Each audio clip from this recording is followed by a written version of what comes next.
Hello, everybody. Welcome into another edition of the Computer America Show. It's Tuesday, and we've got a great show planned for you. In the second hour, we're going to be doing computer and technology news brought to you by Slimware Utilities. They are the official optimization software of Computer America. And in the first hour, we're going to be talking or taking a very close look at keyboards. Not the music kind, but computer keyboards. There are obviously a wide variety of them out there, but we're going to be looking at one company who has designed some very, how should I say, elegant, beautiful keyboards for your iPad, for tablets. And we're going to have Nicholas Smith here. He is the CEO. 1 minute until showtime. The CEO and co-founder of Brydge keyboard. So sit back, relax as we get ready to begin 2 hours of Computer America coming at you right here. You're at the right spot.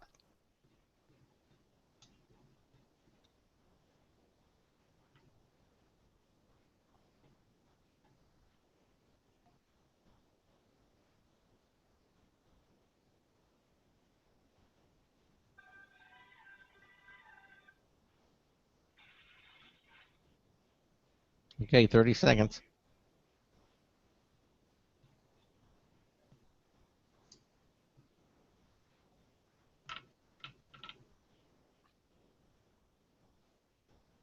$15 seconds.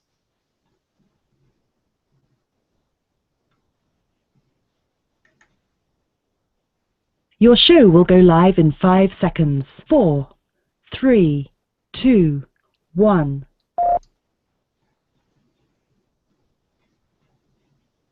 Broadcasting live, it's America's longest-running national radio talk show on computers, Computer America, hosted by national columnist Craig Crossman. Look for Craig's weekly column in your favorite newspaper. This show is being beamed nationwide at ComputerAmerica.com. Keep it here for technology news, computer products, guest interviews, and your phone calls. You're listening to Computer America. Hello, and welcome into the Computer America Show. It's the nation's longest-running, nationally syndicated radio talk show on computers. Computer America is heard around the world and coast to coast. And I'm your host, Craig Crossman. And I'm your co-host, Ben. And welcome into another edition of the show. We've got a great program planned for you.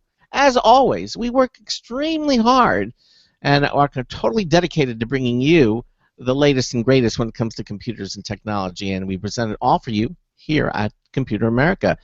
We're live Monday through Friday from 3 to 5 p.m. Eastern Time, and hopefully you're joining us when we are live. Of course, you can watch archived versions of the show, but we truly enjoy having you here with us, keeping us company as we explore all the different ins and outs of the world of computers and technology. In the second hour, we're going to bring you computer and technology news, and that's brought to you by Slimware Utilities. They are the official optimization software of Computer America. And in the first hour, we're going to take a look at a peripheral. No, not a printer, not a scanner, not a monitor. Keyboards. We're going to be looking at keyboards, not music keyboards, but computer keyboards. Specifically, keyboards for your tablet. Yes, I know your tablet has maybe a virtual keyboard, but we're talking about an actual keyboard with your tablet, but it's sort of taken to the next level. We're going to look at a very elegantly designed, beautifully designed keyboard for your tablets that won't break the bank either. We have a company called Brydge. B-R-Y-D-G-E. Brydge Keyboards is here. We're going to have the company's CEO and co-founder, Nicholas Smith, will be joining us to talk about keyboards in general and what makes the Brydge keyboards so unique in the industry. If you have a comment or question, we would love to hear from you. You can give us a call, 347-884-8881. That's 347-884-8881. We'll get you on and get you through.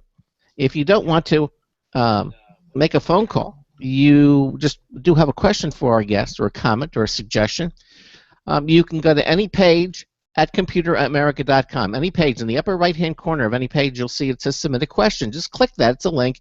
You'll go to our question submission page. You can type in your question or comment, suggestion, click the submit button, and Ben and I will see it instantly, and then we'll act accordingly, all right, on your behalf.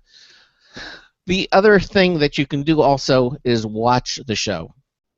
Yes, watch the show. We are a radio broadcast, but also we provide live video streaming. We've been doing so for some time now, and if you're watching us live, Monday through Friday, 3 to 5 p.m. Eastern Time, you go to computeramerica.com, you click the Show Lounge selection on the pull-down menu. It's on every page.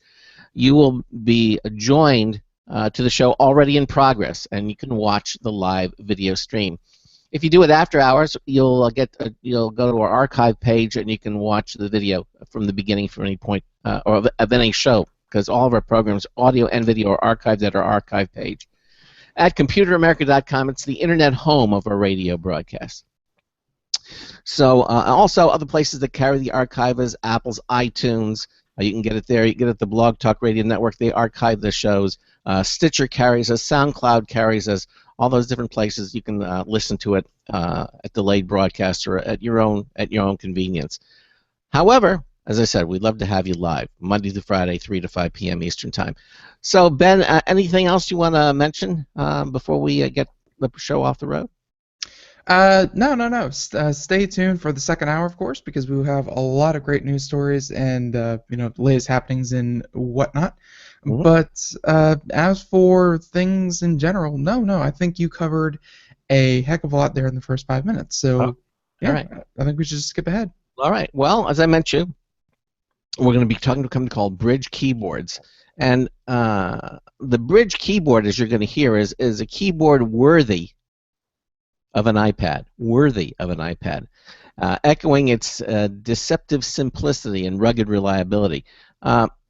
Now, according to them, look, you wouldn't put cheap wheels on a Ferrari, right? So why would you clasp a plastic keyboard to the iPad when you can bond it to a single piece of beautifully honed solid aluminum?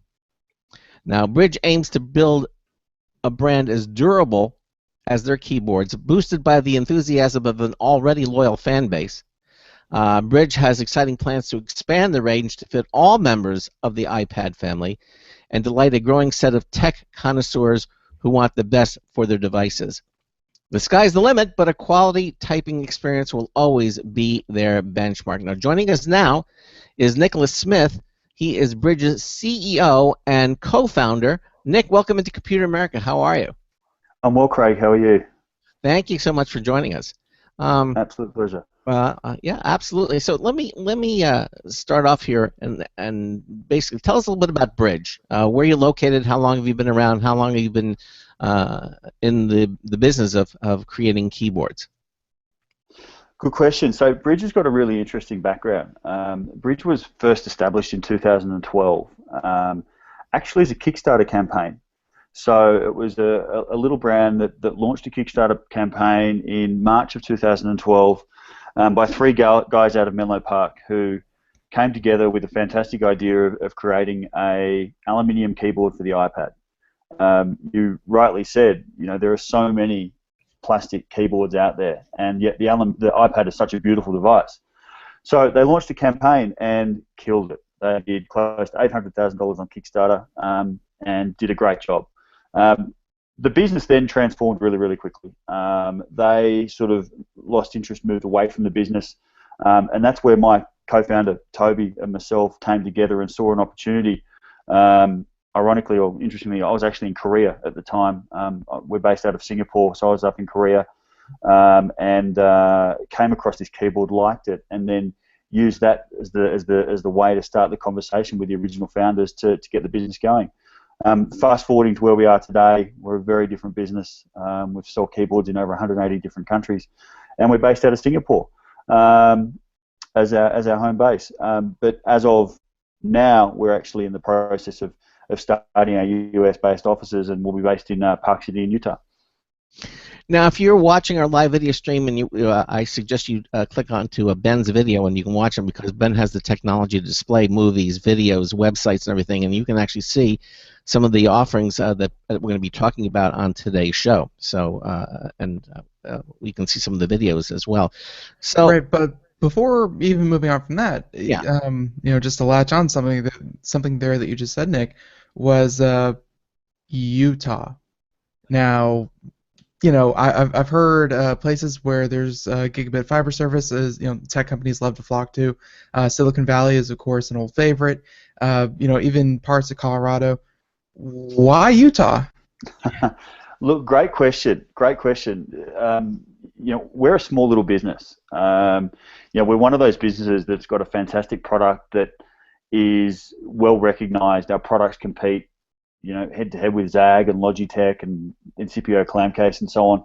But we're a small business, so we're agile. And look, it's actually a family business. My best mate, my wife, and I, and about 10 of our staff, and we've got staff in Singapore. And then when we looked to the US, we said, right, we've got to be able to support all of our customers who are literally spread all over the US. So we wanted to be somewhere central. And look, we're Australians, so we're used to 110 degree Fahrenheit days. So the opportunity to go and place yourself at in a beautiful, stunning spot that's centrally located, close to an airport, has got a ski resort 5 minutes away. It's kind of nice. So we thought that was one appealing aspect, but probably the biggest is the fact that there's just so much talent here. There are a number of other consumer electronics brands that are based out of the Salt Lake area and also Park City. You've got Skull Candy, you've got Zag, you've got Jaybird, just to name a few. So there's an awful lot of talent in this space from both the sales, marketing, and also product development standpoint. Okay, so you decided to pick Utah because of the weather and location, of the climate and the business climate. Sure, Exactly. So there's a little bit of a method to the madness. Yeah.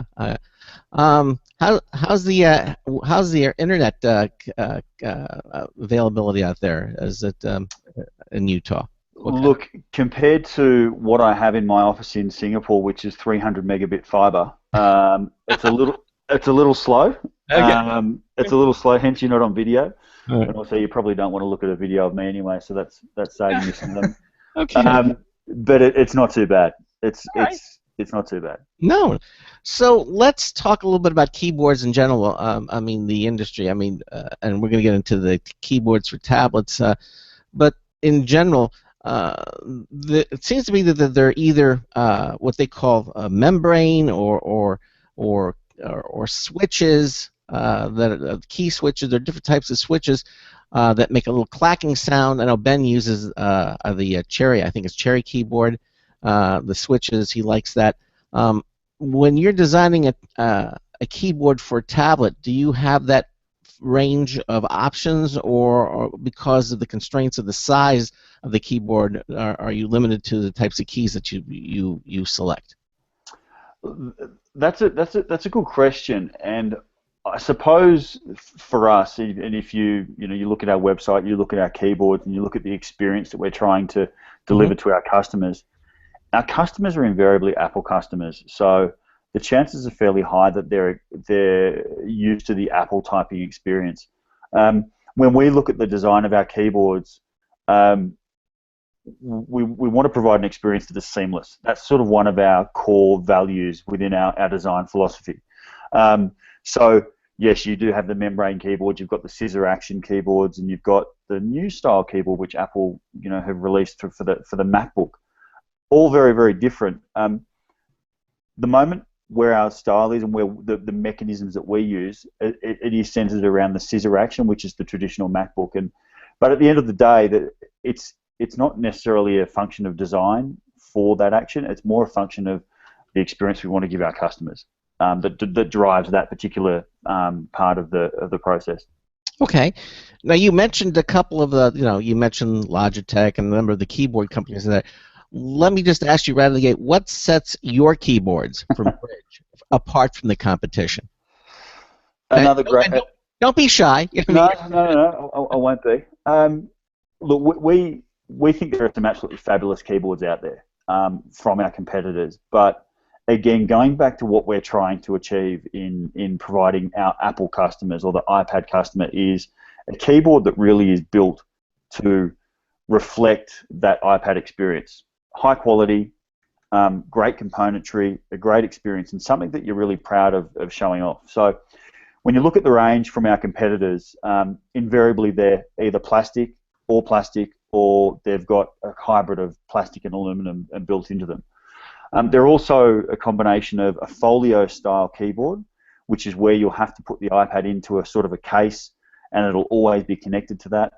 And you'll have a limited range of movement, so you'll open it up and then the iPad will be fixed at a particular angle, which is very restrictive. And then in other cases, there are some keyboards where you have to put the iPad into a shell, and then the shell clips into the keyboard.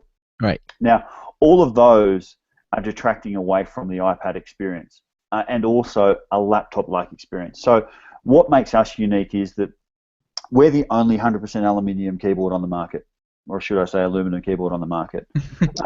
Aluminium? Say that 10 times fast. Uh-huh. Our keyboards come in 3 colors: silver, space gray, and gold.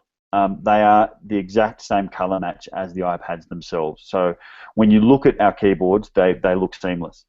The next piece is the actual keyboard. If you got 2 iPads and stuck them together, screen to screen, that's what our keyboard and iPad looks like. They're the same thickness as the iPad, they're the same shape as the iPad, yet they're a keyboard. So that's from a look and feel point of view. The next biggest differentiator is that we've got a painted and hinge mechanism which allows you to slide the iPad into the keyboard and hold it really, really firmly and securely. And when you open the keyboard up and the iPad up, it opens like a laptop, and it opens all the way through to 180 degrees. So it's very, very versatile. Yeah. We're looking at the video now, and I'm watching a video of someone just opening and you're right. And at first glance, I thought I was looking at a laptop or a MacBook, a MacBook Pro. I mean, it looks very seamless, and it looks like you have a notebook computer, but it's not. It's the iPad with the touch screen and everything that goes with that. The keyboard looks absolutely beautiful. I mean, you can see it's lit. It looks like it's backlit as well. It looks like it was made for the unit, and when it opens and closes. Now, also when you open it, as you say, you can have it at virtually any angle. You could literally put it flat at 180 degrees from the keyboard, as well. If you wanted to do that for some reason, you certainly can do that. How did you come up with this hinge design? How does it work? How does it actually clip to the iPad the iPad without damaging it? So it uses each keyboard is designed specifically for the iPad it's used for. So the iPad Mini range, there's a keyboard for that. There's an iPad Air range, and there's an iPad Pro keyboard as well. So the hinge itself is the perfect distance and thickness for the iPad to slide into. Then we use a composite silicon that's a special composite that allows the iPad to slide in securely and freely. But once it's in, it holds it really nicely, and it provides just enough pressure so you can literally pick up the iPad and the keyboard will stay perfectly in that position without falling off. And that's a big differentiator when you think of, for example, the Logitech UltraThin, which is a fantastic typing keyboard, but a big restriction. So just picture you're in the back of a plane in coach, for example, and you're typing away on your iPad, and you pick the iPad up. If you're on an UltraThin, for example, the keyboard will go one way and the iPad could potentially go the other. Whereas with ours, we're really solidly connected. But yet, if you want to pull the iPad out, all you do is put your hand on the keyboard and literally pull it out, and within seconds you're back to the iPad. So it's like friction. It's a friction connected. It's holding it in by friction. It's not locking in. It's just friction. No, exactly. And the whole design philosophy here, Craig, is that the iPad's a phenomenal device, and we don't want the customer to lose that experience. We want them to get the functionality of the iPad, but the productivity of a laptop. Okay, and so that's where the Brydge comes in. All right, so I have a number of questions for you, and I'm sure our listeners get in my if they would call them. But I need to know, first of all, how is the information from the keyboard getting to the iPad? Is there a cable connected? Is it wireless? How are you interfacing the keyboard to the iPad? So we use Bluetooth. To be really specific, our current keyboards for the iPad Mini and for the iPad Air use Bluetooth 3.0, and our newest keyboard for the iPad Pro uses Bluetooth 4.0 BLE. Okay. And what about battery power? Where is it getting? Is the keyboard pulling battery from the iPad? Does it have its own power supply? How does that work? So they're fully self-sufficient. They've all got batteries. They've all got 3 months battery life as a minimum. Interestingly enough, they've all got backlit keys, but the Brydge Air, which is the keyboard for the iPad Air, also has built-in speakers as well. So battery life does depend a little bit on the speaker usage, particularly, but the rest of the range, with heavy daily use, is really good for at least 3 months worth of. I was going to say, did I hear you correctly? You said 3 months. 3 Yes. months. So you have three battery power for the keyboard that will last up to 3 months. Yep, and it's rechargeable. Obviously, it's the lithium-ion battery that charges in about 45 minutes to an hour. And at the end of the day, the keyboard's very, very low draw on energy, and the backlit keys also. The backlit keys have 3 different brightness levels, and you could turn them off yourself as well. So, that's obviously the keyboard is a lot more charging power than the iPad had. Yeah, it does. That's quite impressive. Yeah. I was going to say we'd love to put a bigger battery in the keyboard themselves, but to charge the iPad. But that obviously adds weight, and we're a very slim and light keyboard at the moment. So who knows what will come in the future. Yeah. All right. So you get the battery from the now. You say it has its own charger, so you charge the keyboard in the same way you would charge the iPad. Yeah, unfortunately, we don't use the Lightning connector. We use micro USB, but you can plug it into any USB wall charger or laptop or computer, and it'll charge very, very quickly. Okay, now you said it has speakers in it, so I'm assuming you're going to get a enhanced aural experience with the audio experience. Audio, Yeah. aural, AURA, aural. Yeah, you're right, Craig. You do. The keyboards for the Mini and the Pro don't have speakers. The iPad Mini keyboard is such a nice, tight little device. There's no space. And the iPad Pro, well, it's just got phenomenal speakers itself. So the keyboard that we have that has built-in speakers is the keyboard that's designed for the iPad Air and Air 2. The whole notion behind this is the fact that when you're sitting in landscape mode with your iPad, let's say you're in your hotel room, you're on a Skype call, the sound that comes out of the iPad, although it's really quite good and it's clear, it escapes to the right-hand side and goes behind you. So what we've done is we've integrated some stereo speakers into the keyboard in the same way that the original and the current MacBook Air has the speakers. So the sound actually escapes out of the back of the keyboard and reflects and resonates off the screen and comes directly to you in stereo. So it's a much clearer, more consistent sound that doesn't escape to the side. That is very nice because although they have good speakers in there, obviously something that would improve the audio experience certainly is a plus in the keyboard's favor. Look, they're never going to run a party. Yeah. We'll be the first to say that, but they're really just designed to provide a nice listening experience direct to you. And whether you're in a hotel room, in the kitchen, whatever it might be, but it's a nice quality sound. Now, Apple themselves released a keyboard specifically for the iPad, and you're competing with those keyboards. Would you do a little bit of a comparison to the Apple? How did Apple mess up? Yeah, with yours. I mean, because as I recall, Apple has a magnetic click that clicks to the and so I don't think they use Bluetooth. They actually interface, but it's because obviously it's Apple, so they can make it work that way. But they can do what they want. Right, exactly. So there's kind of goes click click in it. So how does the Brydge compare to the ones from Apple? look, we I was at an consumer electronics trade show in Berlin when they announced the iPad Pro, and they announced the keyboard for the iPad Pro. Right. And Toby, my co-founder, and I immediately looked at each other and basically threw out a high five, because Apple themselves releasing a keyboard for the iPad Pro sort of validates the model that the customer is evolving beyond just the tablet. They need more out of the tablet. So that was the first thing when we thought of Apple releasing a keyboard. Mm-hmm. When we saw what it was, again, we were also very, very happy, because it's very, very light, but it's a very different typing experience.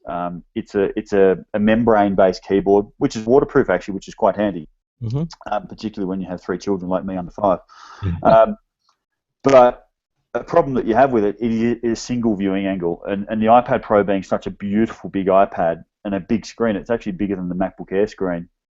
Having that thing sitting at about 110 degrees is very restrictive, and when you pick up the iPad, immediately the keyboard can come unattached, and it unravels this huge sort of case cover thing. So it's a very different experience. Customers who want a folio keyboard are probably always going to go with a folio style, so from Logitech or Apple. But customers who want that MacBook-like experience for their iPad, and particularly with the iPad Pro, they're going to look towards a keyboard like ours. Now, so you feel that the Apple coming out, releasing a keyboard specifically for the iPad, doesn't really impact you one way or the other? Well, you never say never with Apple. They can do what they want, and they will, which is awesome. And needless to say, we are all huge Apple fans, and we've built a business off the back of it, which has been amazing. But at the moment, their keyboard is only for the iPad Pro. Yeah. If I were to buy an iPad Pro, then you're saying that you're recommending I would go with the Apple keyboard and not the Brydge keyboard, or No, definitely not. Definitely not. If you look on our website, we've got the Brydge Pro,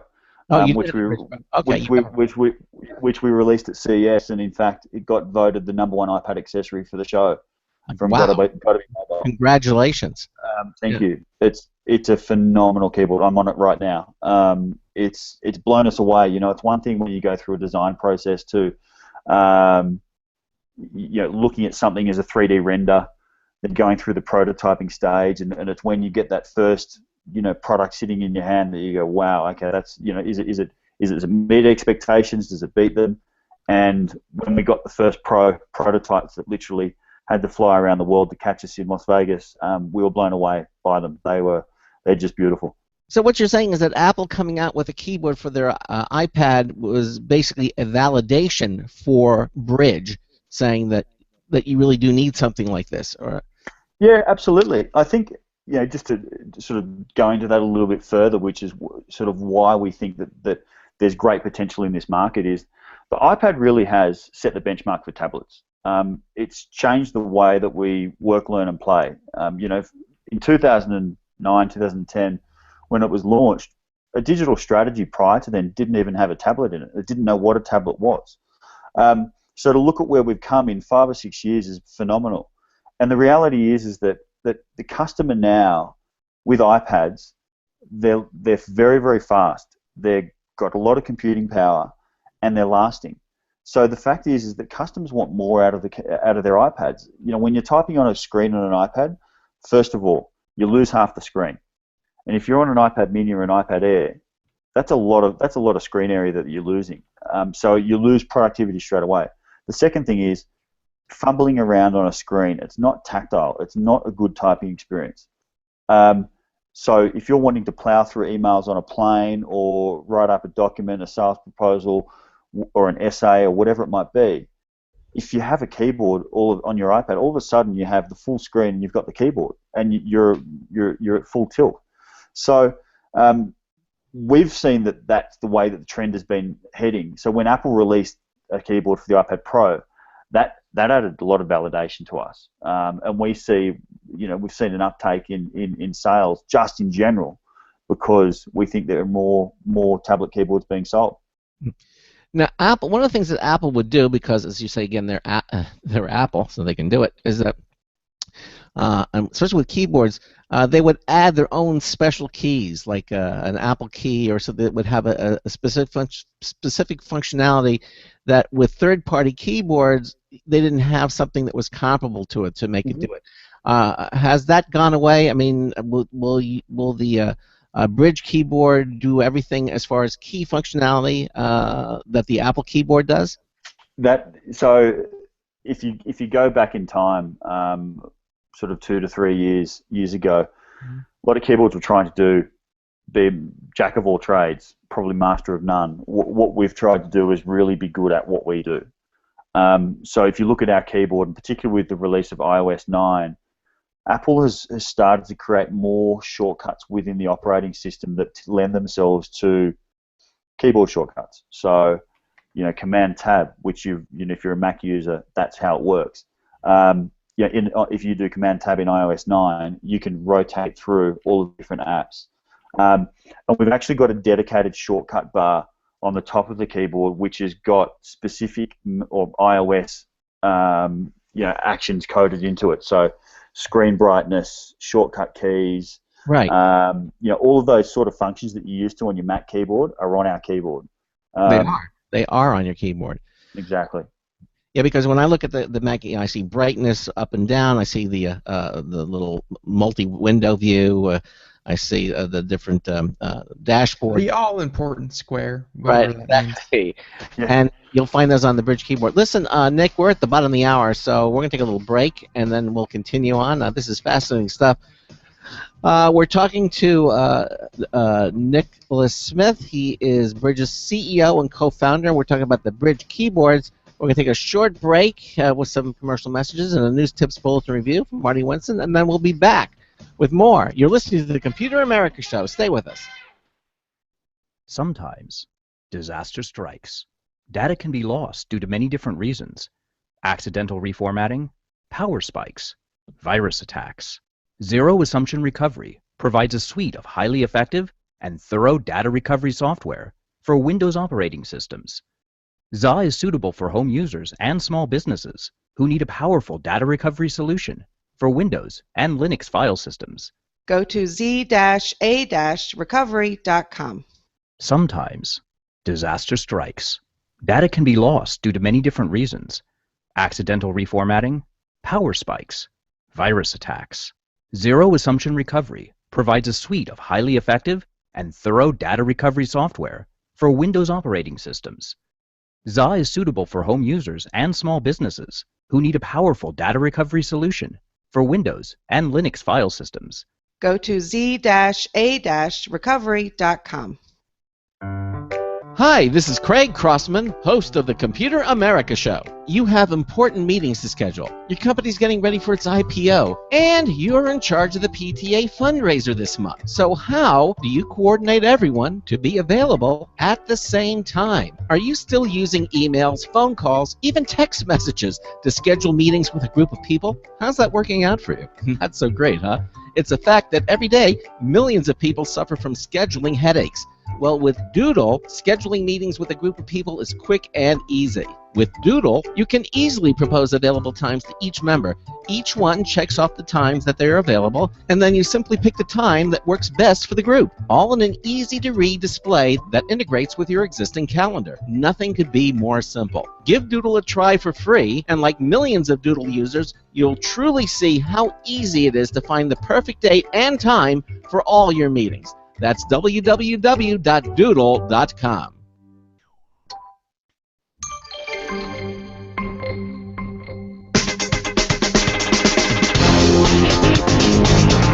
Pat, she's a self-made stocking stuffer. Hi, Marty Winston with a news tips bulletin review for Computer America. This time, the Maker's Guide to the Zombie Apocalypse. Getting past the zombie gimmick, Simon Monk's The Maker's Guide to the Zombie Apocalypse from No Starch Press is a guidebook to using simple circuits and mostly scavenged parts to make interesting things happen. Many of the projects build on Arduino or Raspberry Pi boards using simple things like microswitches, lights, horns, LEDs, and webcams. With simple stimuli and responses, the controller instructions also stay simple. He even tells how to strip and solder wires. Lost art, right? Bottom line, we can't think of a less stressful way to get into cobbling together cool stuff than the projects that the Maker's Guide to the Zombie Apocalypse inspires. Marty Winston, News Tips Bulletin for Computer America. Welcome back to the Computer America Show. It is 33 minutes past the hour, and we are here with Mr. Nicholas Smith. He is the CEO and co-founder of Brydge keyboards that we're talking about right now, which are all these accessories for the iPad, and kind of getting into where the niche for this is, and we've kind of made your case why this is important if you already have one, but I mean, a product like this, you're not just competing with people who have tablets and then other keyboards with those tablets, but also with people who are looking for new computing devices. They have a lot of things to think about. They can think about, do my needs actually require a full-blown laptop with some kind of higher specs than a tablet could provide, or can I just get a tablet with something like Brydge that would give you the same functionality? That I'm assuming that you could. But how would you say that a higher-end tablet with a Brydge keyboard would compare to something like, say, a laptop? Yeah, so I think one of the things that our customers really like is the fact that, let's face it, the majority of people who are computer users, they check email, they read documents, and they browse the internet. Three core tasks that the vast majority of users out there do. Of course, there's always going to be a need and a requirement for creative designers and Photoshop and Illustrator and coding and all of that sort of stuff. But when it comes down to just the majority of people, those three core tasks can be done and completed on an iPad beautifully. And if you're buying an iPad that might cost you $600, $700, $800, putting a $150 keyboard onto it really does make it much more affordable to going out and buying a fully fledged laptop. And particularly, say if you're a school student, for example, and you've already got an iPad and you've reached years 8, 9, or 10, or your senior years, and you need to start to be more productive because you've got to start to do assignments and essays and exams and all of that sort of thing where you need to type. And you've got the iPad, but then you need to go and get the laptop as well. That's a huge cost. So from a small incremental increase in cost, you can get a lot of functionality out of that device that you've already got. And that's where we're seeing a lot of uptake is customers that have already got iPads, but then are actually looking to laptops. But then they go, you know what, we can do a lot with what we've got. Expanding upon what Ben said, I mean, are you saying that tablets with premium keyboards like the Brydge keyboard, the Brydge keyboard, excuse me, are going to be purchased in lieu of laptops? Do you think they're going to replace laptops? I don't think the laptop will be replaced in the near future. I sort of look at this whole technology space with a roadmap of 3 to 5 years, and anything beyond that, well, who knows? But I think the reality is, and you look at our customers, we have a lot of customer feedback that says my laptop has not left my desk since I purchased the Brydge for my iPad. It's all I travel with because the one thing about tablets about iPads, obviously there are other tablets out there or laptops out there from other makers that have cellular connections straight up. The iPad, has a 4G or LTE connection. So if you've got that plus a keyboard, you can go anywhere. You can be in a coffee shop, you can be on a mountain, you can be at an airport, you can be in a car, you open it up, you're connected to the internet, You've got your email, you've got your internet. You can browse, you can do emails, you can write documents, and you can type. Now, there's a problem. If you had a MacBook, for example, and do that, well, you're a bit restricted. You've got to have your phone, you've got to be able to tether it, you've got to fumble around potentially with cables because you might not have battery on your phone, so on and so forth. So, and also the Brydge and the iPad, it's much lighter and it's much smaller, so it's more attuned to, you know, being productive when mobile.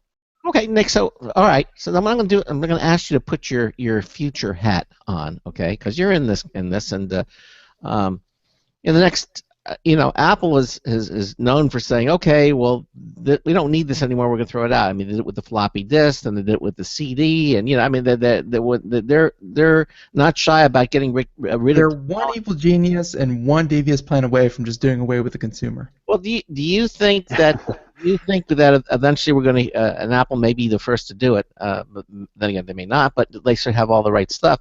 Do you think that we'll see a day where Apple says, okay, there are no more MacBooks, we're just going to have a new thing, or it's just going to be this tablet with a keyboard because you don't need everything else, you can do everything else, why have an iMac?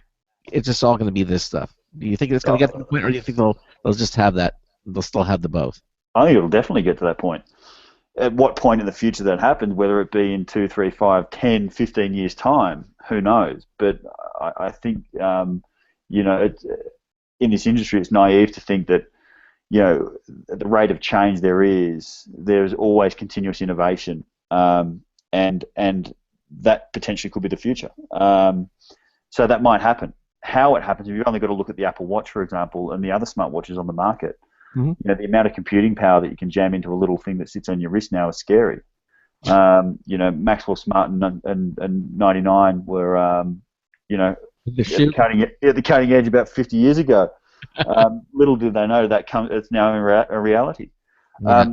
So I think for us as a business, we've always got to look to the future and look at what Apple are doing and look at what other makers of tablets are doing, and look at how we can innovate and make sure that we can build a nice, sustainable and scalable business. Well, but on the flip side, you can always say, look, there's room for more than one device. I don't think we're going to have tablets becoming our smartphones, although they'll be able to do everything our smartphone can do. You get a phone, but there may be still the need to have the watch or have the phone, the smaller, because I don't need to carry around a whole tablet. Because when I carry my phone, I don't necessarily need to do, type stuff on a Word document. Exactly. Go ahead. And that's where I think you need to be practical, because at the end of the day, we're all humans. We've all got the same heartbeat, the same blood. Mm-hmm.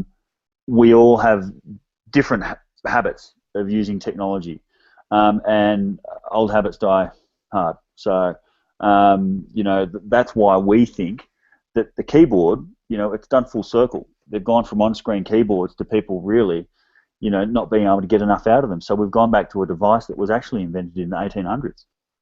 Well, yeah, I mean, when they first come out, they went to virtual keyboards. Okay, you don't need the keyboard anymore. Now you just call it the virtual keyboard, and you can do this, but that doesn't seem to be the case. People like because then you have to sacrifice screen real estate and honestly productivity, and exactly. And look, my father, God bless him, 67 last week, and if he tried to type on a tablet keyboard, he'd probably throw it out the window. It just wouldn't work. So he needs something tactile. Really? Yeah. Okay. So and now does your keys give you a little click when you type it, or is that something that they give you any haptic feedback, from the keys that you're using? Look, if you're familiar with a MacBook Pro's typing experience, that's exactly what ours are like. It's as simple as that. We didn't want to reinvent the wheel. Apple have clearly been reasonably successful in selling MacBook computers, and obviously have got good feedback on the typing experience from them. So that's something that we replicated with our keyboard being more of a MacBook Pro style typing experience. Okay, so when you press a key, you get some sort of a feedback. Very smooth. Very smooth. Yeah, a nice little click. That makes you know you've hit the key. Yeah, and let's face it. I mean, you can do most anything on the tablet. I mean, especially with Microsoft, they have Office now available on tablets. They have, for iOS they have Office. You can actually run Office on your smartphone now Right. too. One question before we get much further, and that is all the videos that we have here that we're showing up here on the video portion, and they're up on your site, and all the pictures you have there. By the way, some of your pictures, the iPads have like 22% battery life. Oh, that's driving me crazy. But I don't know. Just when Apple does it, they always have 100%, and it makes me feel happy. But very small thing. We're not trying to detract away from the keyboards. Right. The are the clips that are attached to the keyboard, are they movable by any chance? Because they're all in landscape mode instead of portrait. And portrait, obviously, if you wanted to do any kind of FaceTime calling or Skype or anything with a video, I can't imagine the video would be too convenient to work with. Look, I'd probably challenge that.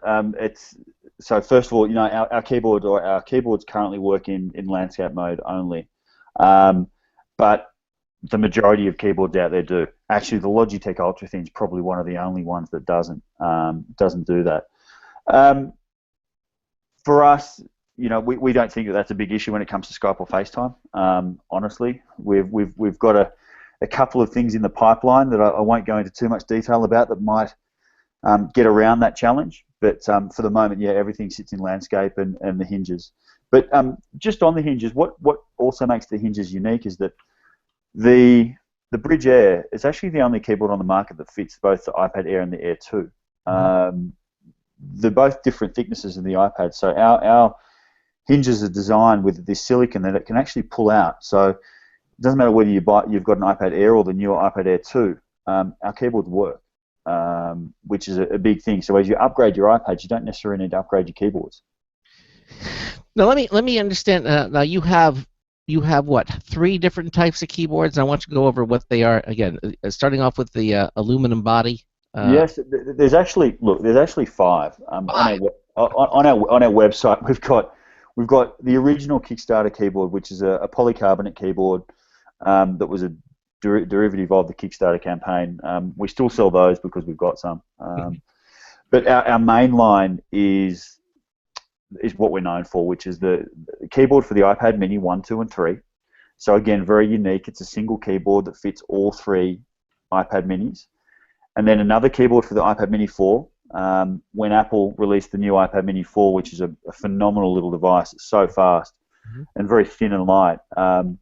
When they released that, they increased the size of the Mini by 3 millimeters and reduced the thickness. We were happy with the reduction in thickness, but when they made it a little larger in size, we decided to produce a whole new keyboard dedicated to that. Does that drive you nuts? I mean, you're a manufacturer, and then Apple comes out and makes it just a couple of microns difference. Right. It's a game of millimeters. Yeah, exactly. And then you have to make a new keyboard for it. Yeah, look, it was frustrating when we had to write the check for the tooling, that's for sure. But honestly, it had to be done. The keyboard that we have for the iPad Mini 4 is sensational. Even though it's nice and tight, that's the one I actually use as my daily driver. It's awesome. It's so light and mobile, and it looks really good. So we've got the Mini range. That's the iPad Mini 1, 2, and 3. And then we've got an iPad Mini 4 keyboard as well. Then we've got the keyboard for the iPad Air and Air 2. And we've got the newly released keyboard for the iPad Pro, which is available for pre-order at the moment. But across all of the keyboards they come in silver, space gray, and gold, as I said earlier. And we've also got a range of accessories for them, because that's some feedback that we've had, and we're really keen on listening to our customers and understanding their feedback, because some of our customers did want that protection on the iPad. So we produced a shell that does clip onto the iPad but doesn't restrict the hinges at all, so you can still protect the iPad but pull the keyboard in and out of the iPad. And then we've also got a really nice range of leather sleeves that are also for protection. They've got little pockets on them, so you can hold your pen and your phone and so on and so forth as well. Right. So that's the full suite. And when Apple announces a new product, Nick, how long between the announcement of the product and then you can come up with a new keyboard for it if it's changed. If they come out with an iPad Pro 2, or whatever, something that's going to, which inevitably is going to happen, right? I mean, Absolutely. That's probably the biggest challenge within our business, is how quickly can we react. Unfortunately, by virtue of what we are and our DNA being premium, beautiful aluminum keyboards, R&D with aluminum isn't a quick process. You can knock out a plastic keyboard within a week, very, very easily. You can 3D print it, you can prototype it, then bang, put it straight into production a couple of weeks later. And that's where our competitors probably get the edge, because they can have a product out quite quickly after Apple releases. For us, the first thing we do is hold our breath. Then the second thing is we, quickly react, work out what our design's got to be, and generally speaking, it's an 8 to 12 week process for us. Tooling itself takes 6 to 8 weeks. And even as an Apple developer, I mean, if you are an Apple developer, they don't clue you in as to what's coming up here, and you need to change your spec'ing. Unfortunately, not. Of buying I suppose a Ferrari and bolting aluminium or steel wheels to it, doesn't really stand true. So no, I completely empathize with what you're talking about. What is the price for the keyboard? The mini range is at $129. The Air range is at $149, and the Pro range is at $189. Okay, well, I still think that's a heck of a deal, considering what it is that they're getting for these keyboards. You need to go to the website and check it out. Have you been thinking about, and I hate to ask you this, but Android products? Because Android's not a bad word. It's not. It used to be, Android was kind of the cheap knockoff and everything, but no, it's not. Android's now really nice. There's some beautiful phones that are Android phones. Have you thought about making keyboards for all those Android owners out there? Look, we have. I'd be lying if I said no. But the reality is that we are a small little business, so we've got to do really well. And so that's why our focus has been on iPad, and the fact that there's close to 300 million iPads out there in the market. There's more than enough to keep us busy, on a day-to-day basis. But from an Android perspective, we do have a couple of challenges there. Our DNA is all about high quality aluminium, beautiful devices. If we were to take that or port that across to Android, the cost of our devices as a percentage of the overall Android device, is getting up there. You can pick up an Android tablet for $200. So, obviously there are some expensive ones out there, and we have a lot of customers, particularly Samsung customers, asking us. But and they're not aluminium either. So. No, exactly. So, for the time being, we're sticking with Apple. You never say never. We want to grow a good business, and if that means expanding into other brands, then absolutely. And you also can't forget the Surface, which is a fantastic tablet. And I'll say openly, it's a bloody terrible keyboard. So that could be an opportunity as well. Have you ever thought of making keyboards for computers? That's what happens when you put the accent on the wrong syllable. Yeah, that joke does find its way back in. Yes, it does. Wow. All right, well, coming up in the next hour, we have a whole bunch of computer news, technology news. And that's going to be brought to you by Slimware Utilities, the official optimization software of Computer America. Some interesting stories that we're going to talk about. From Thursday, Epson was going to be on the show talking about their Epson Expression line of printers, their Expression XP 830, and that all-in-one kind of printers. We had to shift them to a different day in February, and Charles Tendell is going to be joining us. I'm quite pleased with this. He's going to be with us, I believe, for both hours of the program. He is a certified ethical hacker. He's co-hosted the show with me numerous times. Very knowledgeable guy. Was recently, he was recently on the front page. Good Morning America, right? Good Morning America and the front page of the New York Times. We'll ask him about that too. Both. He was just recently on both of those. and he's very knowledgeable. Charles Sandell, how's it feel to be amazing? Yeah. Oh, well, I take it all in stride. No. It'll be a good time. It will be. It always is. And it's been a while since he's been on the show, so I'm looking forward to having him here in the program. Again, we're going to do our computer news, but we always keep our phone lines open in case you do have a question, comment, suggestion, 347-884-8881, 347-884-8881. Or again, on any page at computeramerica.com in the upper right-hand corner, submit a question. Just click it, type in your question, hit the submit button, and Ben and I will see it immediately, and we'll act accordingly, depending on what it is you send us. Okay, anything else before we start our news portion, Ben? No, I think honestly, that was a very good interview with Brydge. I always have my reservations going in about just I say just as in we cover a lot of companies and products here on the show, but just an accessory company, I always think, man, this isn't going to run too long. But hearing about Brydge and hearing about their passion, hearing that they did start off not by soliciting funds from angel investors and that kind of thing, but by another good story from Kickstarter. Well, that they were able to raise $800,000 just by people wanting a product like this.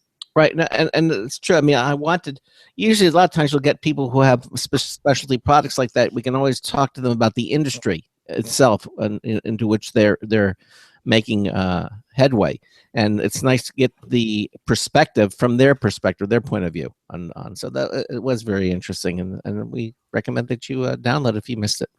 Okay, right. All right, well, that said, let's do some computer news here on the show.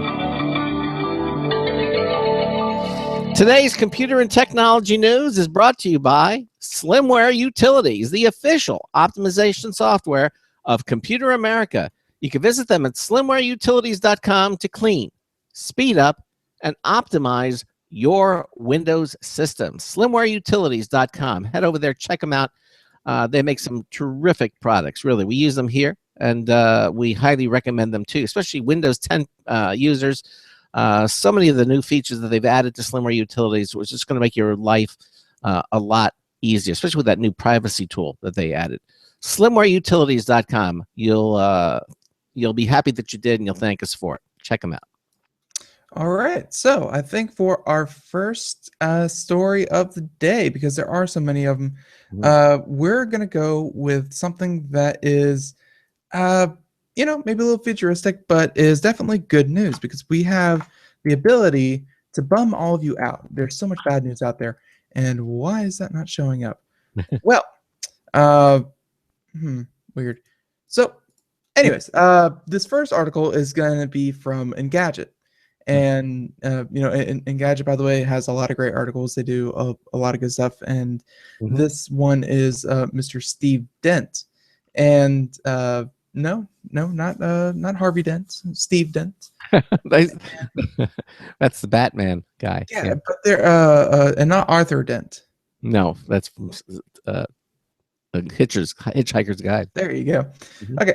So, anyways, nanowire discovery may lead to better and cheaper solar cells. Oh, okay. That's right. Yeah, and who doesn't want better solar cells? So, scientists have figured out a standardized way to make nanowires out of perovskite, a material that could one day make solar energy cheap and ubiquitous. Isn't that the dream? It is solar everywhere. So yeah, just a few years ago, cells made from a relatively inexpensive substance had a solar efficiency of just 3.8%. Not that good, but 3.8% when you cover enough area can still get the job done. But fast forward to 2015, and they can now convert 21% of light hitting them to electricity, drawing the attention of scientists and solar panel manufacturers alike. Nanowires instead of nanoparticles further increases efficiency because the wires act as a direct conductive highway to transmit current more efficiently. Right. And I'm sure the standardization, because again, they're mass producing these things and they're all a standard size, helps with that efficiency as well. You don't have to worry about smaller channels. Yeah. So this was a team from École Polytechnique Fédérale de Louisiane.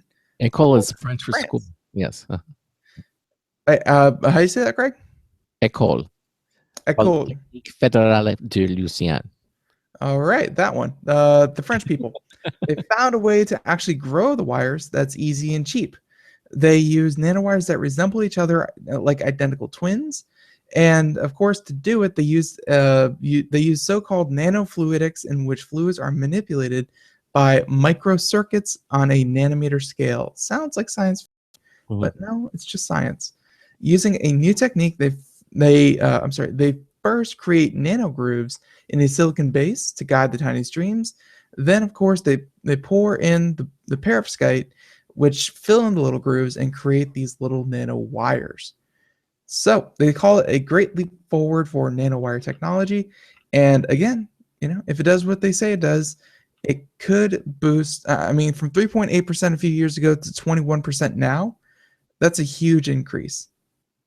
Yeah. And hopefully, this leads to some kind of solar future where, because you can get the efficiency up there, I think. The efficiency is there. It's definitely getting better year over year. It's just the expense of producing these things and actually getting them installed is a little bit outside of most people's reach. So solar energy has promise. It's just you need a few more innovations like these that bring the cost down, and then you'll start seeing some real progress. Okay. All right. I'm all for solar energy. Certainly. Who doesn't want free energy? Yeah, who doesn't? Exactly. Hey, listen, Uber drivers, Uber's in the news again because one of the things that, although you didn't experience this with Uber, but what happens, you get a bad driver, you're not happy with him. Well, evidently, Uber is planning to use smartphone data to alert it to bad drivers. Okay. Now, although Uber's review system allows both riders and drivers to submit feedback on a recent journey, it can be hard for Uber to know what really happened.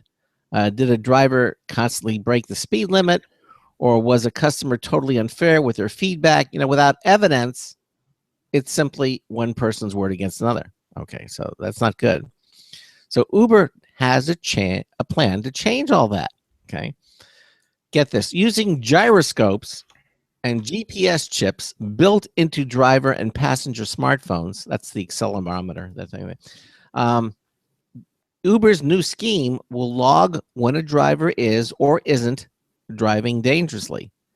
Feedback will still be welcome, but the idea is to back up words and scores with cold, hard data. So because if you with your smartphone or your navigation device that's not attached to your car, it'll tell you exactly, like to the mile, how fast you're going. It's amazing.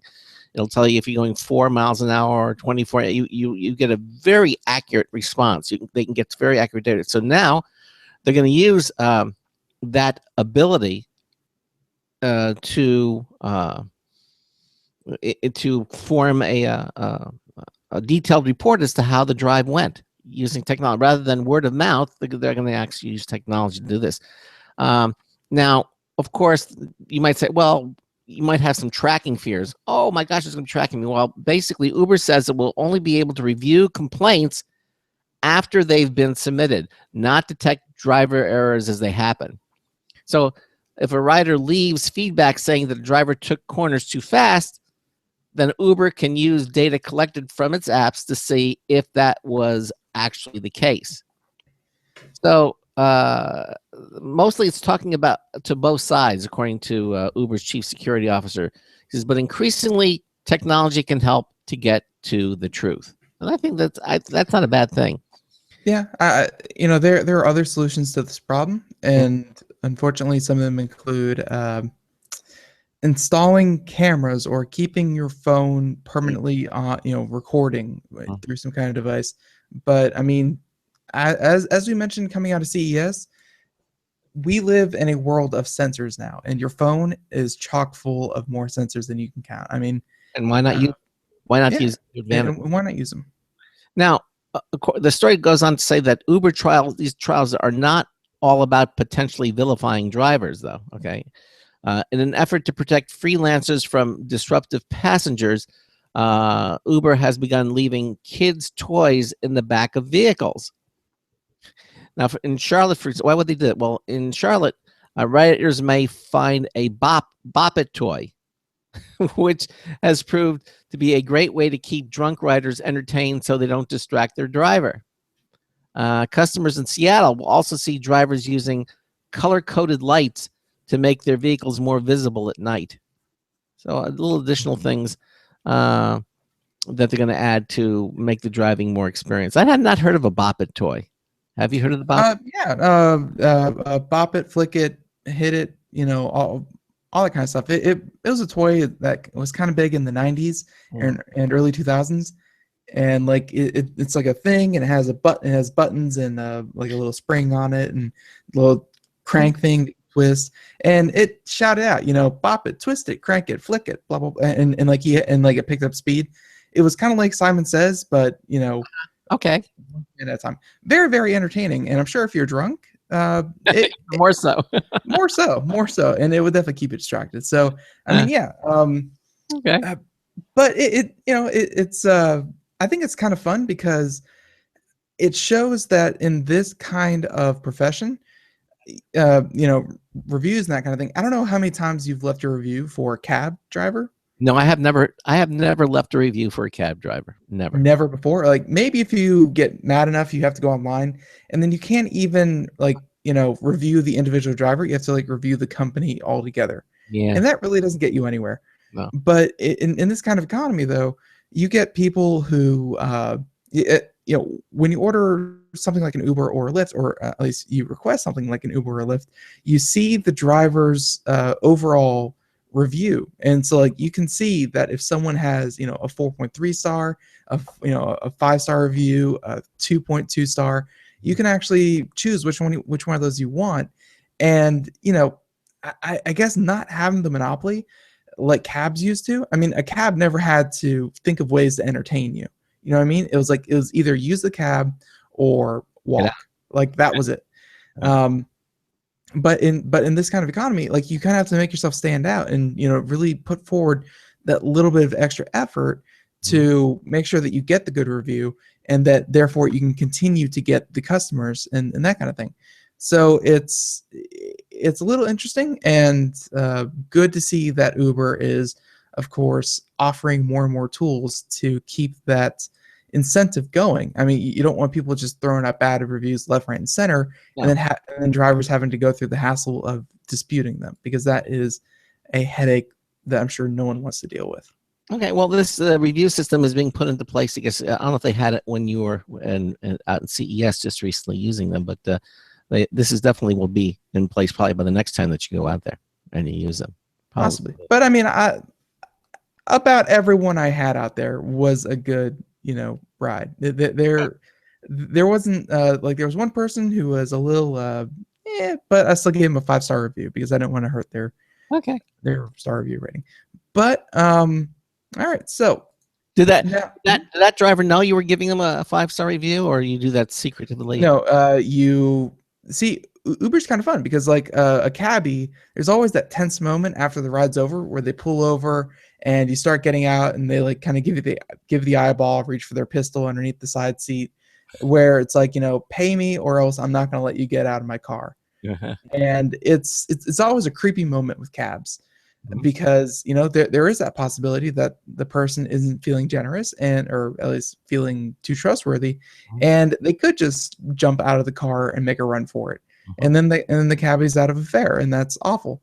But with Uber and Lyft, the ride is monitored the entire way, and the payment is done as soon as you get to your destination and they mark the ride complete. They charge your card immediately, so you don't have to reach for money. You don't have to talk about payment. It's just you get in, you go about your day, and then you get out and you're done. No cash is handed. no, none at all. And I think it's a very, very cool system. Which to me makes the whole ride a safer experience for everybody involved, I would think. You know? Yeah, I've never heard of anyone holding up an Uber driver because honestly, they don't carry cash. They have no cash. But no, but you get out, like your ride ends, you get out, and then afterwards you pull out your phone and say, it says your ride just completed. Would you like to give them a tip and leave them a review? And there's one screen right there. You can select your tip and you can select your review and hit another button, and it's done forever. Like, that is the end of the story. Does the driver know that you've left him a tip at that moment? I mean, that's one of the nice things about a tip. When you hand them $1 or $2, whatever you hand them, they know you're tipping them.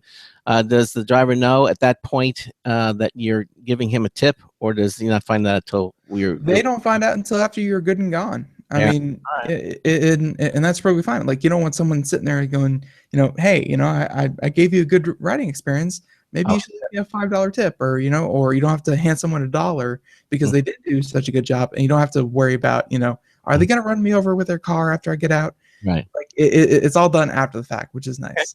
Okay, good. Just a couple of other wrinkles that I hadn't really thought about with Uber. I mean, Uber is not just convenient, but like it just felt good to use. Yeah. Like I've used traditional cab before, and there's always a couple awkward moments. But with Uber, it really does feel like, of course, that they're doing a job, but it really feels like getting in the car with a friend and they're picking you up and dropping you off. Nice. Okay. Very nice. Very nice. It's definitely much, at least in my opinion, preferable to a cab driver. And you don't feel like you're riding. Drivers are very surly. And you don't feel like you're right. Yeah, that's true. I've had that happen. You don't feel like you're riding in a cab. There's no divider. You're just like in a car. Right. So yeah, honestly, not too sad to see cabs go away, but that's another argument for another day. Well, if you remember at the very beginning of the show, I mentioned that we would start off positive because we could bum you out with some bumming out stories. And here's a bum out story. Oh. And this is Marvin Minsky. Yes. He's the one who created he's involved with artificial intelligence. He didn't write Elijah, but he let's see, he has the only distinction, like what is it, not Roddenberry, who's the gentleman who wrote all the science fiction books back in the 30s and stuff? Arthur C. Clarke? No. Like Do Robots Dream of Electric Sheep and blah blah blah. Oh, Philip K. Dick? Jeez. No, he wrote all the sci-fi books that we all talk about, like iRobot. He wrote iRobot. Okay. It's not. Wow, Craig, you are totally let me down. I'll tell you, I was Isaac Asimov. There you go, Asimov. Yeah, okay. He was one of the. I'm sorry, Marvin Minsky, the gentleman that we're talking about right now, was one of the only two people that Asimov said were smarter than himself. Wow. The other being, of course, Carl Sagan. So, very high honors. And Marvin Minsky, if you don't know him, he did a lot for the Foundation of Artificial Intelligence. And yeah, in 1955, he was in Dartmouth University. 4 scientists proposed that if 10 researchers dedicated a summer to building machines that they could learn, they could make a considerable dent in a new field that they called artificial intelligence. And Marvin Minsky, who passed away Sunday evening at the age of 88, was one of those 4 researchers. In the 60 years since, the industries of computer science and machine learning have grown tremendously. Minsky proceeded to found MIT's Artificial Intelligence Laboratory. That's right, he founded MIT's Artificial Intelligence Laboratory, which is still a hub of artificial intelligence research. And there he is remembered for not only his life's achievements and diversions, which spanned building the first neural network simulator and advising on the movie 2001: A Space Odyssey, but his vision for what artificial intelligence should be. Yeah. So, not going to get too far into this article. I mean, it's a very well-written article about a very respected person. But, just kind of want to go into some more of his achievements, Minsky was awarded the AM Turing Award, the highest accolade in computer science, in 1969, and a great number of honors listed by MIT. He also wrote a number of formative books on intelligence and machine learning, including Perceptrons, which laid the foundation for artificial neural networks, the Society of Mind, a model for human intelligence, and the Emotions Machine, a review and commentary of popular intelligence theories. So, and as this Popular Science article again concludes, Minsky's legacy is one intricately intertwined with humanity's quest to replicate its own minds, our very method of thinking, and although it's uncertain if we will ever reach that benchmark, we attempt in the path that Minsky laid before us. So, again, very, very well written article. He thought it was possible. He did think it was possible. A lot of people don't think. And I believe Minsky was also the person who first postulated, I guess would be the right word. A lot of big words, I'm not too sure. Anyways, he was the first one to think of cryogenics and actually freezing someone's brain to be revived later. Oh my God. And thawed out, and then of course, you would be revived with a new body and a new brain and all that kind of stuff. A new brain. Well, would it be you? But he was the first one to talk about freezing people and then reviving them in the future when they do have the technology to bring you back to life. Yeah. He was the first one to think about that. So, I mean, this guy was obviously a very, very large thinker. He thought of things that, I mean, let's face it, back in 1955 or 1965, they were unheard of. Yeah. Okay. So he's passed away this Sunday. Sad, but hey. I mean, admittedly, he lived a life till he was 88. That's not not taken before his time. No. But it doesn't hurt to talk about how he was influential in computer science, which he very much was. Okay, moving on to this next story. Again, this is from Popular Science. We talked about it happening, and evidently it's now happening. Because GoPro, evidently they've been sliding a little bit in their sales and what have you. So the next best thing is basically you can now Periscope straight from your GoPro camera. And if you're not familiar with Periscope, basically it allows you to stream your video live from your camera. So your camera is basically live, and as many people as you want or a setup can go and see what your camera is doing at the moment that it's doing. It's not you record it first and then upload it and then people watch it. No, you actually have a live image. And you can also switch back to your iPhone in stream, and also Android is coming soon. This again, according to Popular Science Jason Letterman. He says that the live streaming video app Periscope is cool, and there's no doubt about it, but it can be frustrating to broadcast something amazing and know your viewers can't fully experience it because of the quality of your phone's camera. Well, that's about all the change today, with the announcement that owners of the Wi-Fi-enabled GoPro Hero 4 camera will be able to stream video to the Periscope app on their phones directly from their separate GoPro cameras. Now, much like Periscope's last update, which saw streams embed directly into tweets, GoPro streaming is only available on iOS devices for now, but it will eventually become coming to Android users as well. It's very soon.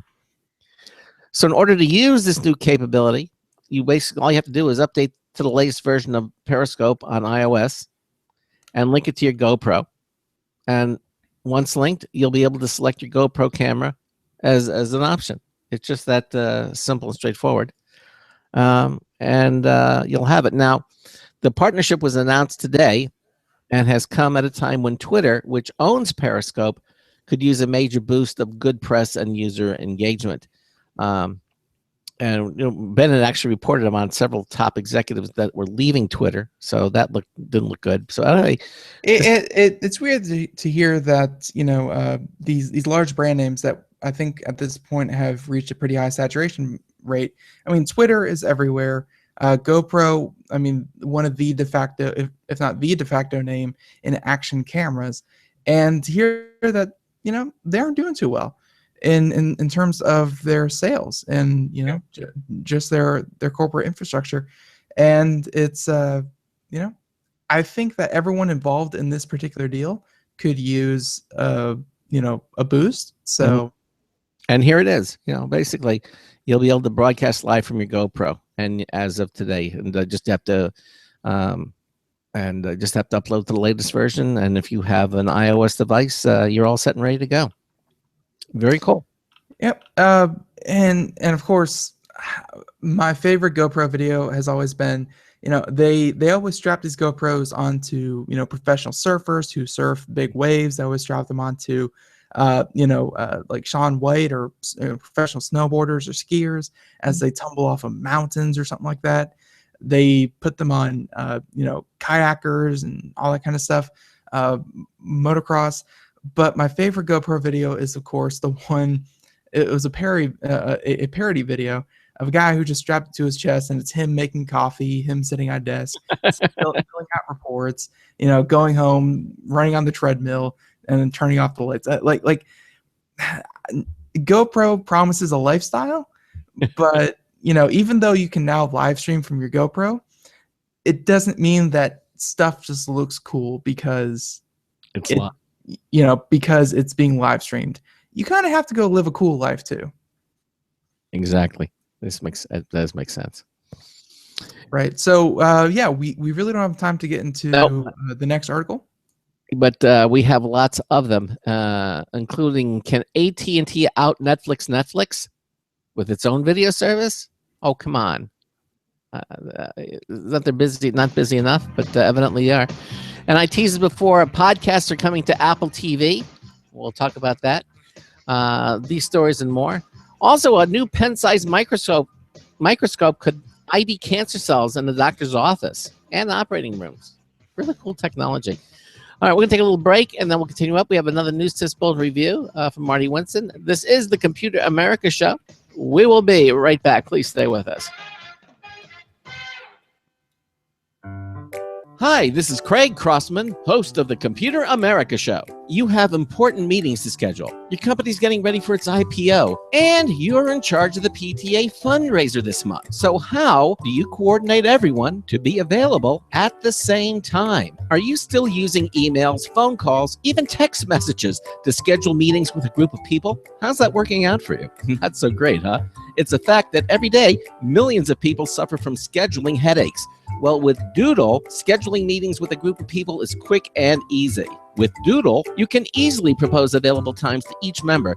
Each one checks off the times that they're available, and then you simply pick the time that works best for the group, all in an easy-to-read display that integrates with your existing calendar. Nothing could be more simple. Give Doodle a try for free, and like millions of Doodle users, you'll truly see how easy it is to find the perfect date and time for all your meetings. That's www.doodle.com. Looking for a best friend? Brother Wolf Animal Rescue has your best friend waiting just for you. The mission of Brother Wolf Animal Rescue is to help build a sustainable, no-kill community where no dogs or cats are ever killed for population control, where true euthanasia is reserved only for animals who are irremediably suffering, or for animals who are truly a threat to society and with no hope of rehabilitation. Brother Wolf staff and volunteers go door to door, neighborhood by neighborhood, to educate citizens about local resources available for at-risk pets and to help their families connect with those resources. Brother Wolf's community-based approach to no-kill helps keep family pets healthy, happy, and in their homes and out of the local shelter system in the first place. For more information or to make a tax-deductible donation to this wonderful 501c3 organization, visit their website at www.bwar.org. Help to realize Brother Wolf's vision when no animal is euthanized for lack of a home. Who's a good boy?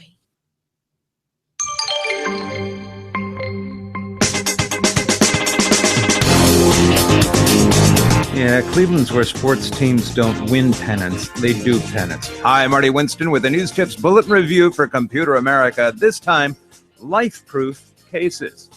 LifeProof is an OtterBox brand for phone cases that somehow manage to deliver the level of protection you'd expect from them, but in a much lither form factor. We tested on an iPhone 6. These cases are wonderfully thin, and the charging slot is easy to open. But removing the case from the handset is challenging. That is something you don't do very often. One nice touch, pun intended, you can use the fingerprint reader through the cover. So bottom line, life-proof cases are drop-proof, waterproof, slender defenders. Marty Winston with a News Tips Bulletin Review for Computer America. Welcome back to the Computer America Show. Yes, it is 33 minutes past the hour. That was Marty Winston with a News Tip Bulletin Review. I actually had the pleasure of meeting the design team of LifeProof and OtterBox out there at CES. They were a lot of fun to talk to, and they have a lot of great products, and hopefully we'll be having them on the show, and maybe even a couple articles about some of the new stuff that they're putting out. But I've always been a fan of OtterBox because they make a lot of great waterproof cases. And again, if you've ever listened to the show, you know that I have problems with keeping phones functioning. That is not my strong suit. So, LifeProof and OtterBox make great tools to keep, your devices sound like that. So great to hear that Marty Winston is reviewing them. Yes. Okay. Yes. Oh, so many stories, so little time. Yes. Let's do this. Craig, you ever heard of IFTTT? IFTTT? Yeah.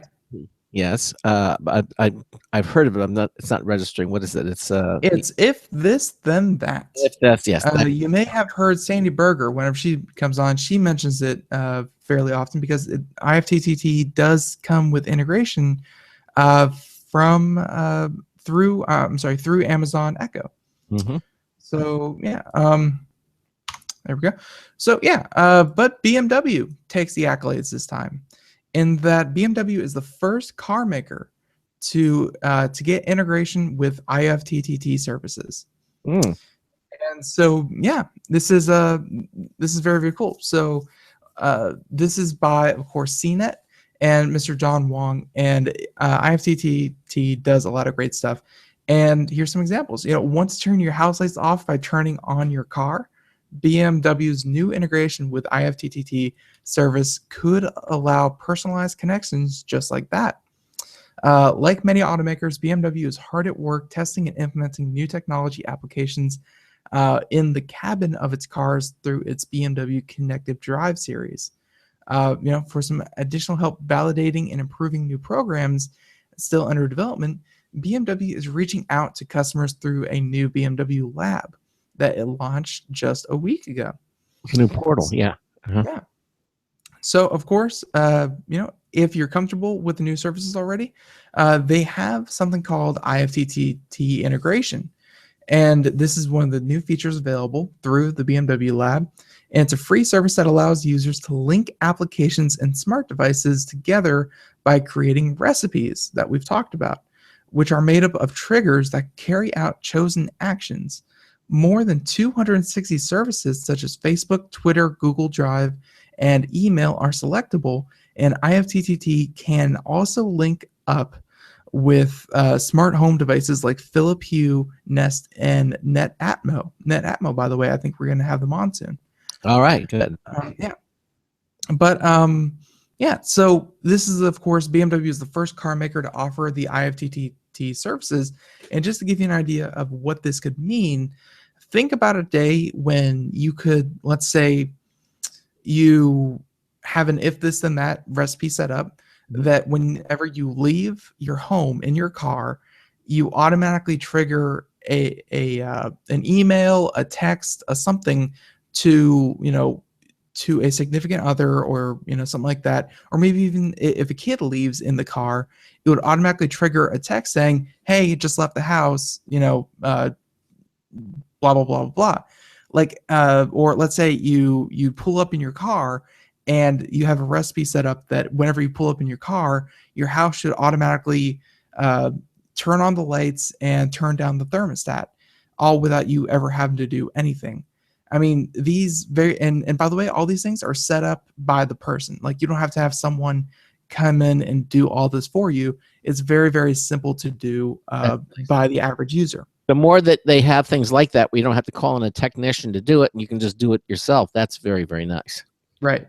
And so if this and that support, again, this is a very, very common feature in things like the Amazon Echo.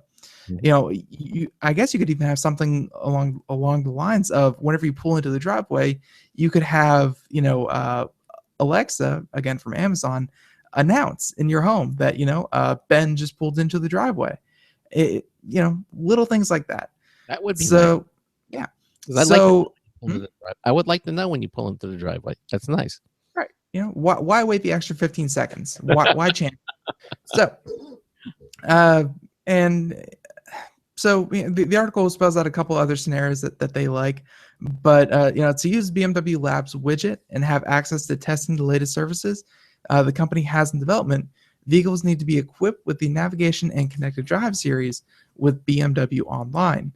And of course, you need to have an account with IFTTT and just go through that, and you should be able to set these up. I mean, IFTTT has quickly become one of my favorite ways to connect a lot of things. Like, we even use it here on the show to, you know, whenever we set up a new post on our website, that using if this and that, it automatically uploads it to SoundCloud. It automatically, you know, sends out Facebook blasts and things like that. I mean, IFTTT really is a useful product, and nice to see that cars will be implementing it as well. Very nice. Very nice. And it's going to be available. What now? No. Okay. All right. Excellent. This next story from Tech Hive, I've been teasing it. Podcasts come to Apple TV with tvOS 9.1.1 update, and it's addressing a known gripe. But basically, this update also includes bug fixes and performance improvements. Podcast fans out there, you wait for an Apple TV version. You wait for an Apple TV version of Apple's podcast app is finally over. It's here now. While the official podcasts app was included in the developer beta of tvOS 9.2 on Monday, Apple released it to the public as part of the tvOS 9.1.1 update for the new 4th generation Apple TV. So to get the update, you just navigate to the Settings app on your home screen and select System and Software Updates. It's just that simple. There's still no way to back up your apps and settings before updating to the tvOS software, so just cross your fingers. And the author said that they had a smooth update and no problems. So here's the thing. Since the new Apple TV launched at the end of October, Apple has been busily filling the gaps that users have been griping about. No podcast app was one of those gripes, as well as a lack of support for the remote app, which was added in early December. We're still waiting for a brand new Apple TV controlling app for iPhones, as well as support for connecting a Bluetooth keyboard to the new Apple TV for ease of entering passwords. The latter feature is currently in development for beta as part of tvOS 9.2, which users should get very soon. You know, there's something to be said for having a remote control in your iPhone. I just discovered this the other day. I mean, right now we use Uverse here, and I wasn't aware of it, but I saw a little thing that put me onto it, and basically I can now, instead of using the remote, I can just use my iPhone as a remote for the Uverse device. I can change channels. I can do everything I can do with the remote. I can do with my iPhone. Basically, I get a virtual remote control image right on my iPhone, and the nice thing is that you can switch. In other words, if I have a Uverse in the family room, and then I go into the bedroom, I can switch because unlike the remotes, which are line of sight, they're infrared. You know, you have to with the iPhone uses Wi-Fi, it uses radio frequency, so you don't have to have line of sight, and that can be very convenient. So I can just switch to the Uverse in the master bedroom, and then I can control the TV in here by my iPhone. So it's just kind of nice to have as a separate remote. And Apple is the Apple TV. They're going to have a TV remote for that as well. That will do everything that the Apple TV remote, the physical one, does. You can now do on your iPhone as well. But the main news is that podcasts are now available on the Apple TV as well, according to Tech Hive. So there it is. Yeah, it's I guess. Wait, Craig. Just to recap, how are they getting podcast onto the Apple TV? Well, basically, it's going to give it's. Is it through the iTunes Store? Yeah, through the iTunes Store, exactly, or for Apple's iTunes. In other words, podcasts are Good available. news, folks! Computer Yeah. America is now on the Apple TV. Yeah, Woohoo! yes, it is. It took a while, but now it is. And with no extra effort on our part. That's how I like it. Yeah, it does. Yeah, we don't have to do anything. You can now listen to Computer America on your Apple TV. And that is true. All right. Okay, so well, with that said, yay for another outlet, or at least same outlet. But anyways, let's do. No, I don't care about VLC. How about this one? This is a little bit of a feel-good story in that if you have ever been diagnosed, or if you've ever been diagnosed with cancer, it's obviously not a good thing at all. No, but early detection is, of course, one of the best things that you can do in that kind of situation. And detecting these cancer cells is incredibly hard to do. Using older technology like CAT scans and things like that, sometimes you had to wait for a biopsy. Sometimes you had to, wait for something to develop and then you scan it. I mean, it was never, you always caught it a little bit later than you hoped you would. Well, the bad thing about this is that when they're taking cancer out, they don't know where to stop. On a cellular level, they cut because if you leave just one bad cell, that's all it takes is when it can metastasize and just keep spreading. You have to cut it all, and that's been always one of the big problems, is not knowing where to stop cutting at this point. And evidently, this device is going to help them detect cancer on a cellular level. So this is the device that is a little bit smaller than an MRI machine. When I say a little bit, it's not the size of a room. So this is from phys.org, so kind of like physics, but phys.org, and a new pen-sized microscope could ID cancer cells in doctors' offices and operating rooms. So yeah, surgeons removing a malignant brain tumor don't want to leave cancerous material behind, but they're also trying to protect healthy brain matter and minimize neural harm. Once they open up a patient's skull, there's no time to send tissue samples to the pathology lab, where they are typically frozen, sliced, stained, mounted on slides, and investigated under a bulky microscope to definitively distinguish between cancerous and normal brain cells. But a handheld miniature microscope being developed by University of Washington mechanical engineers could allow surgeons to quote unquote see at a cellular level in the operating room and determine where to stop cutting. So yeah, surgeons, and they have a quote here from the assistant professor of mechanical engineering saying surgeons don't have a very good way of knowing when they're done cutting out a tumor. They're using their sense of sight, their sense of touch, preoperative images of the brain, and oftentimes it's pretty subjective. This is why most people who have to go through these kinds of surgeries, they want someone with tons of experience and they want the best of the best.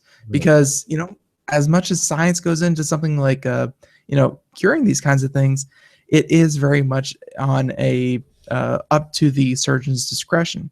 Right. So, but here they have a microscope. By the way, if you're watching the video portion, you can see this thing. It really is a handheld microscope about the size of a pen.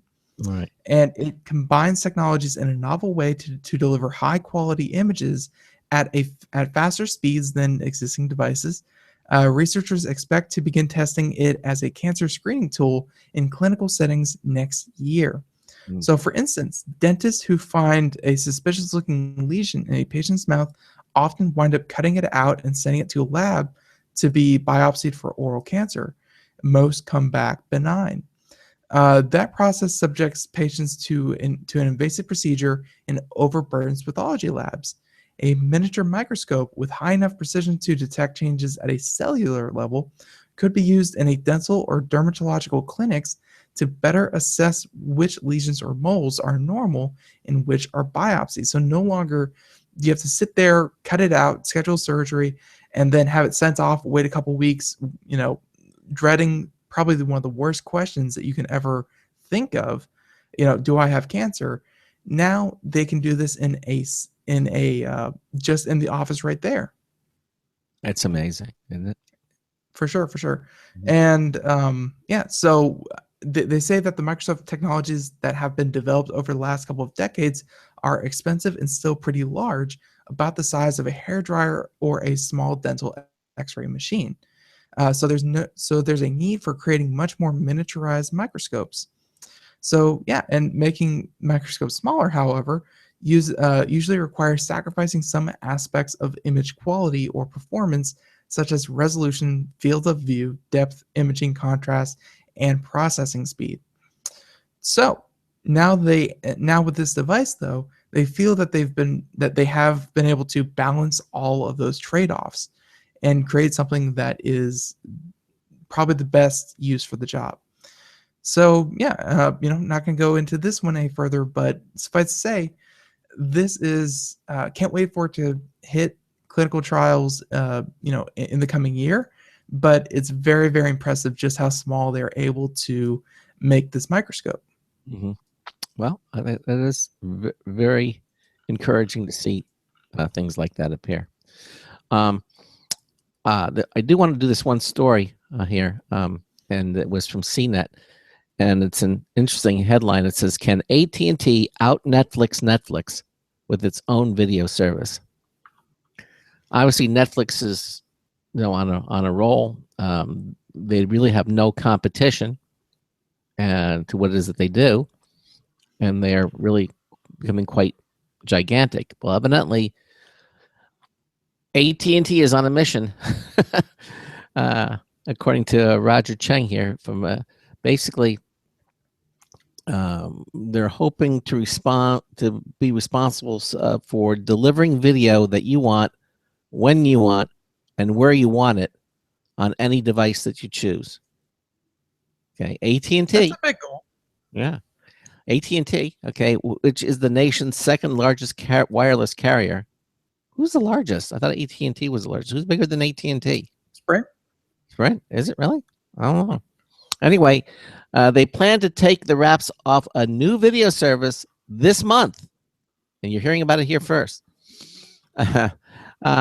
They sort of teased this in December, and the first hint could come out as soon as this afternoon, when it's scheduled to report fourth quarter earnings. The service will be available in the next few months, according to a person familiar with AT&T's plans.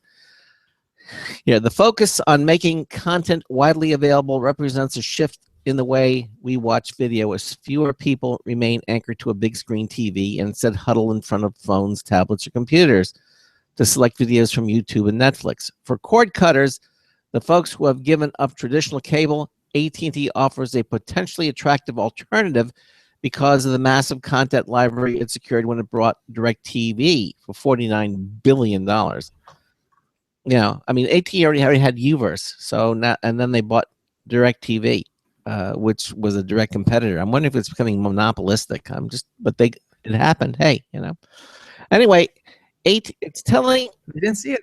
I mean, they didn't see it that way. We raised those exact same concerns when we first heard about that story, but it went through. Yeah, I can understand AT&T buying DirecTV if it didn't have Uverse.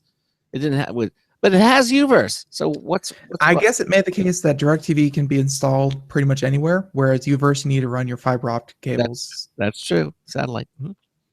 Well, Emily, it's telling that when talking about TV everywhere, the concept that you should be able to watch video on any device, you think of Netflix rather than traditional cable providers.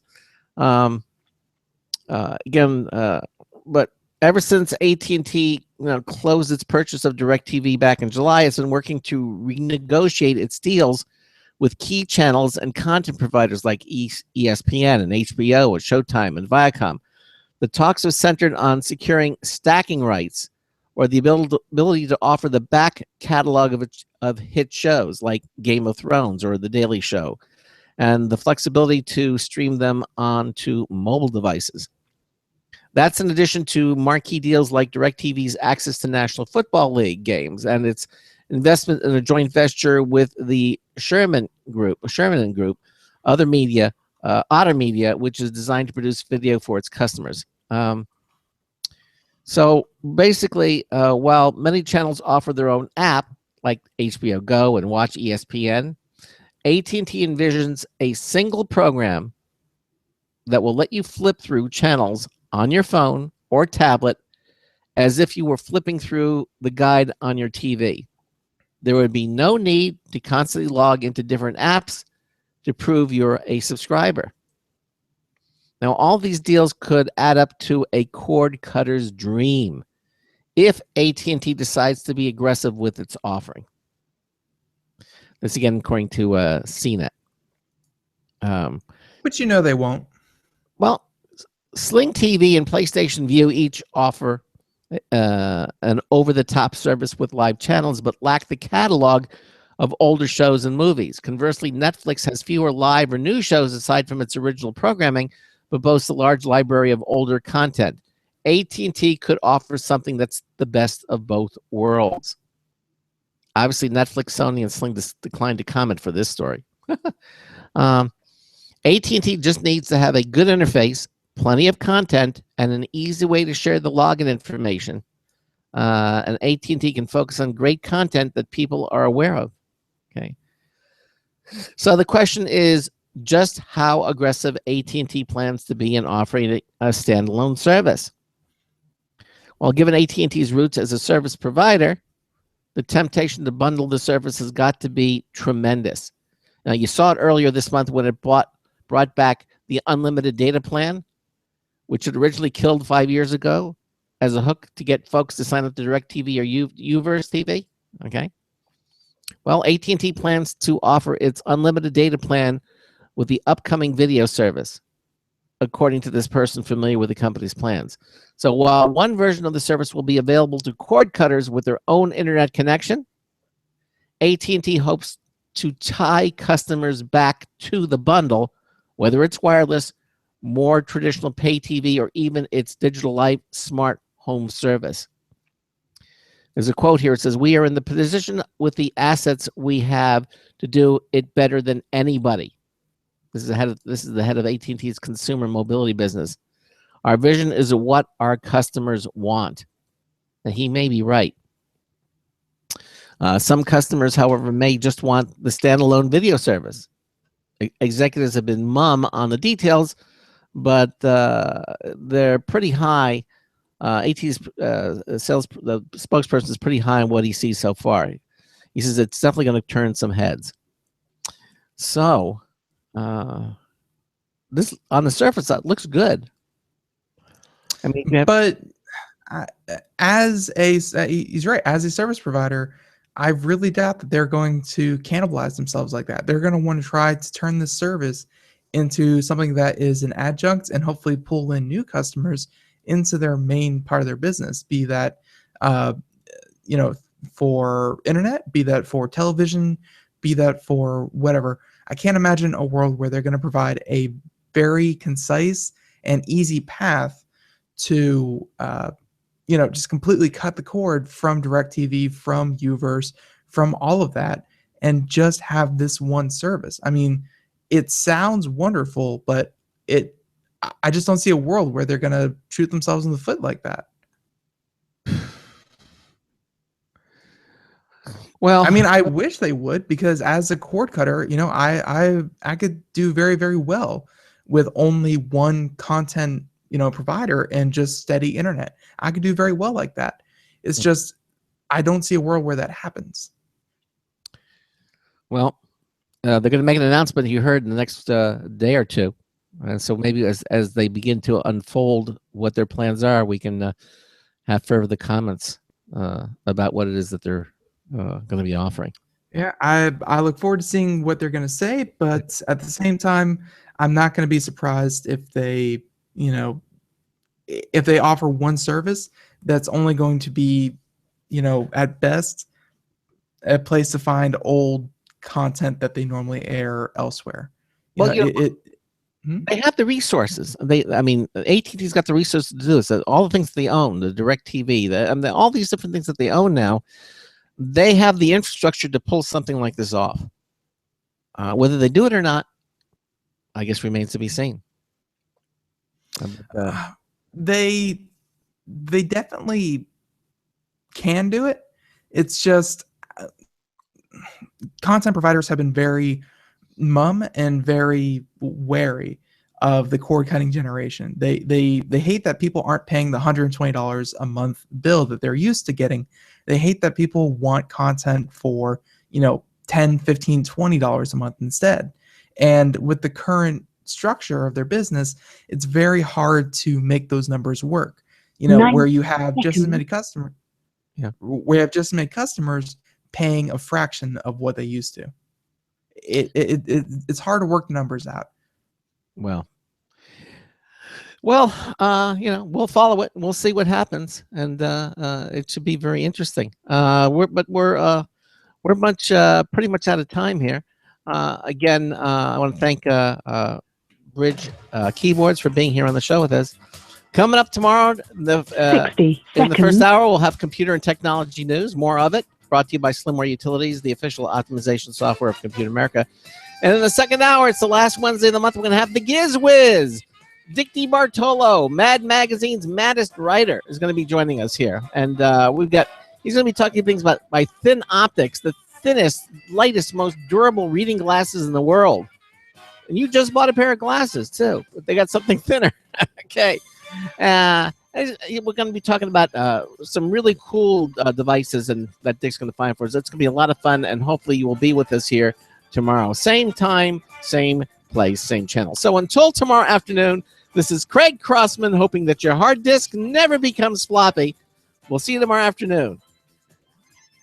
Have a good one, everyone. In seconds. Bye-bye.